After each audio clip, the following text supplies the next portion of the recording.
Good morning, everybody. It's morning time. I just got to the property down here. I got my wagon. Got one of those gorilla carts I used.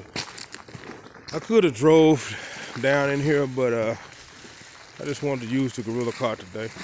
You know, I use it anyway to move around back here for logs and whatever I'm using.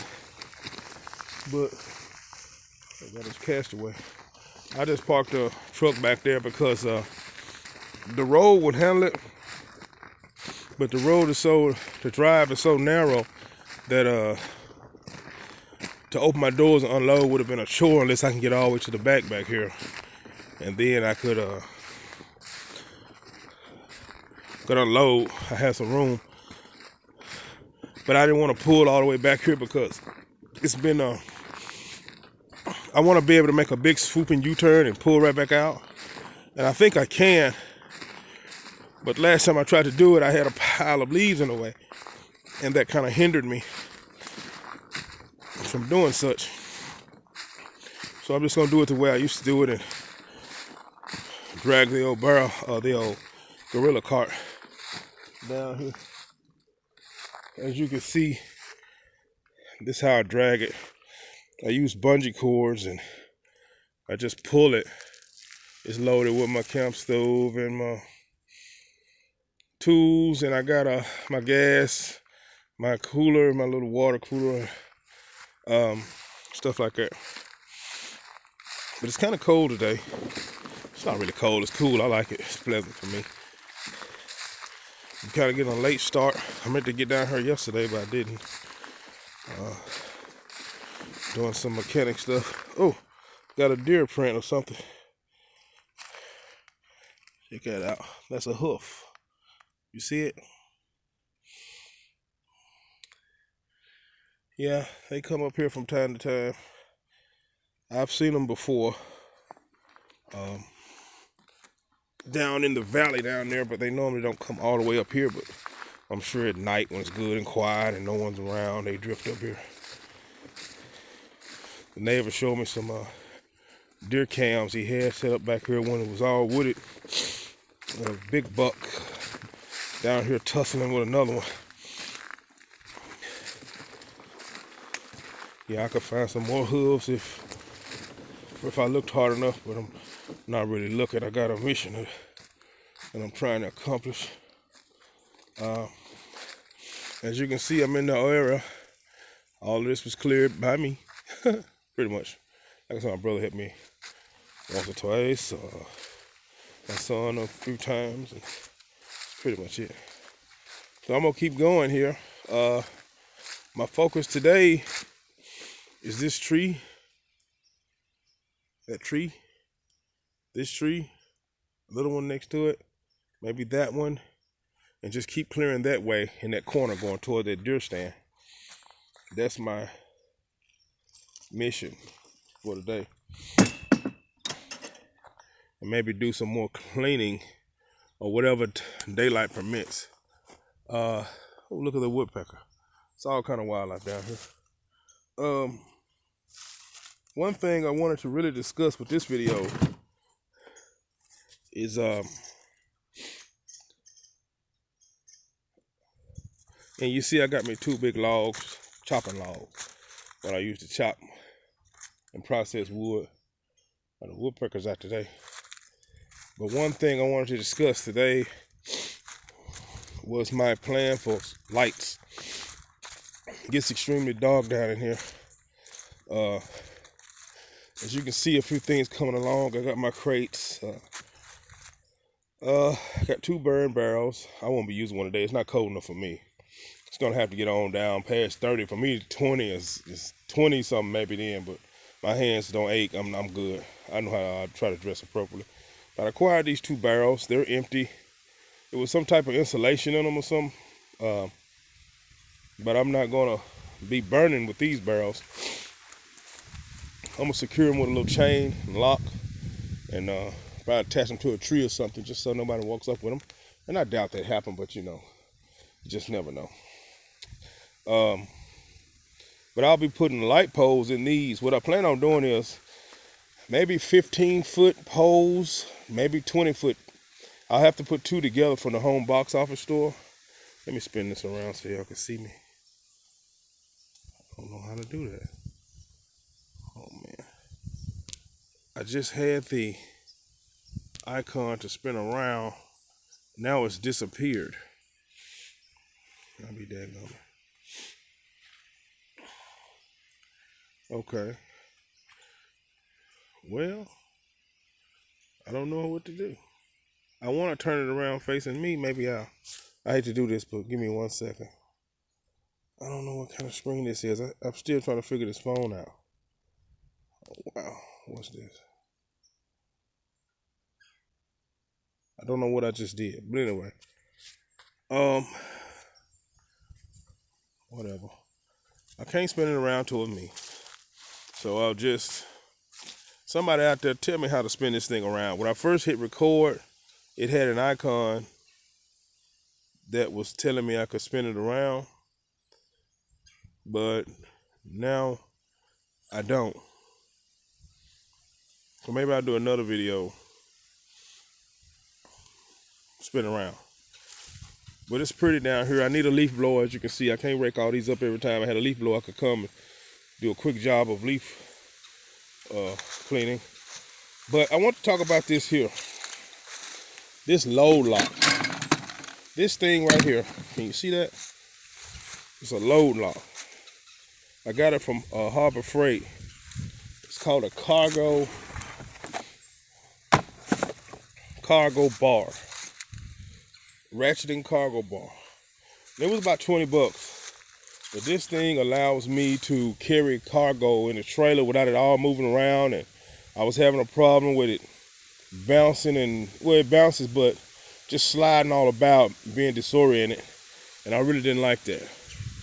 So now I have the ability to lock it in place. I only have one. I got plans for another one. I'll have two of them. And I'll be able to pretty much secure whatever I put back there, which I got a lot of stuff going to be going back there and coming down here. The next step is some pallets, about 6 or 7 pallets, maybe 5. I don't know how many I'll need. I'm going to stack them on cinder blocks and maybe put them in a shady corner and get one of those 250-gallon water tanks to sit on top of it, because I won't be, dealing with trucking water down here and stuff, because we need water with burn barrels and stuff like that. And that's an old lawnmower my neighbor got. Never noticed it over there. Won't be trucking no water down here and stuff like that. It's kind of senseless when it can be down here already. Just gray water, and it's potable, non-potable water, hand washing and stuff like that. That's what I got plans for. But this ratchet and strap, man, I recommend it. Go pick one up if you need it. You can store cargo. You can lock it in your trunk, or you can lock cargo in the back of your pickup truck, or like I say, in your trailer. It's kind of like the ones they use in those 18-wheelers, but it's just a smaller scale. Haulmaster makes it, adjusts to from 40 inches to 70. I think it's like 20 bucks, You can get it online. You can go to the store and pick it up if you got a Harbor Freight in the area. And it's pretty tough. It's lightweight, but it's steel. And it's all steel pretty much. And it had no plastic parts. It's got a little rubberized deal here that kind of swivels on a little weird looking thing, but it compresses and locks into place along with the other side. They spin, both ends spin. And it's rubberized with some grip deals. And like I said, this is rubbed off, but I was carrying big logs. It's all steel construction. Even the ratchet is pretty tough. Tough enough for you, unless you got some huge stuff, you know what I mean? You need to go ahead and get a big one. But just for small use, this is perfect. I went and looked at a small tractor today with the front end bucket on it, and a backhoe actually attached a bucket as well. It's older, but the guy said he put all new hydraulic lines on it, and he had plans on using it. The motor probably it cranks, but it needs a starter. You have to jump it off with a battery. But it's neat. It's really small. It's perfect for back here for some stuff that I had planned. Nothing major, just routine stuff, But he said he was on the fence about selling it, and he wouldn't want that much for it if he sold it. But he told me to get back with him in a week or two, let him think about it. You know, because he wants one, he's thinking about getting another one. So it's small, you know, if he wants a reasonable price for it, I'll be definitely, it's even got the attachment where you can be inside. You just have to put some kind of a plastic cape on it. And he's got it out in the weather. He said he don't want to leave it in the weather too long because the seat's already deteriorated and it's just getting ruined out in the weather.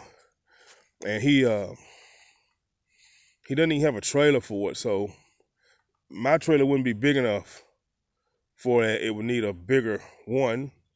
And I was thinking about getting a car hauler anyway. It's nowhere near. A car hauler is way too much for it. Just a bigger trailer than I got. Maybe that's an 8x5. Maybe an 8x4. No, it's 8x5. Maybe a 6x10 or 6x. I'd have to put the measurements on it, you know, to see. Well, not much bigger than the one I got would carry it fine, but I was thinking about a car hauler anyway.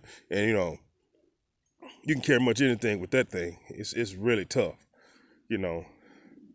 Not for moving cars around, but, you know, if I needed to, I would. They're just tough, heavy-duty trailers, you know. Oh, am I still recording? Yeah, I'm at 11. Okay, I'm going to get out of here and get some work done. Like I said, I'm going to chop this bad boy down. I'm going to clean this area right here, get that stump out the way, and just go to hacking these trees. I hope that tree's dead, so it's got to come down. Just keep going this way for a few hours and see what I can no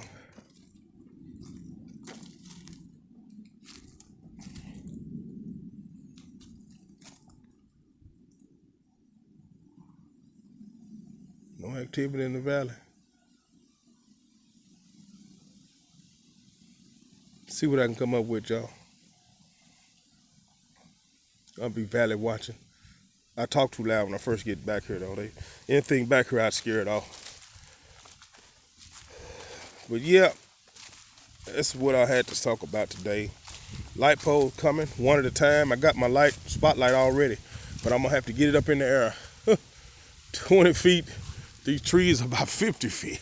You know, so I don't really know how that's gonna work. I can't get one that high. That's unreasonable. These trees got to come down to a lot of them. So more light back here. That's why I got them in barrels. I didn't want to mount them permanently in the concrete so I can move them around. You know, I wouldn't be able to move around by hand because once I put the light pole in there, it's going to be a 2-part light pole, and it's going to be one big pole inside of maybe one 10-foot pole inside of another 10-foot pole, different diameters, with a locking pin or something in the middle. That way I could service it if it ever needs servicing. That barrel I might fill it up with like clay, like some of that clay gravel right there, with like a concrete base at the bottom. I might use a cinder block or some kind of block to concrete the base of the pole, then fill it up with gravel the rest of the way, and maybe cap it off with another cap of concrete. That'll be the cheapest way. But a barrel will still be extremely heavy to move. Don't know how I would move it, but it would be movable, even if I had to put it on a sleigh and drag it with a truck or something. You know what I'm saying? To just reposition it or even lower it. I could tilt it, but it'll be strong enough that I can lean a ladder up against it, undo the pin, and slide it down so I can access the actual light. And I could maybe reposition them, you know, according to sunlight to find the best spot, because I don't know where the best spot will be between winter and summer. The lights are solar, big heavy-duty spotlights, like street lights almost. But I'll have 2 of them, maybe 4 eventually, but 2 for now. And we'll see what happens. Okay, this is Rod again, GBA to everybody. Y'all stay safe. Till next time, we'll do another video. Peace.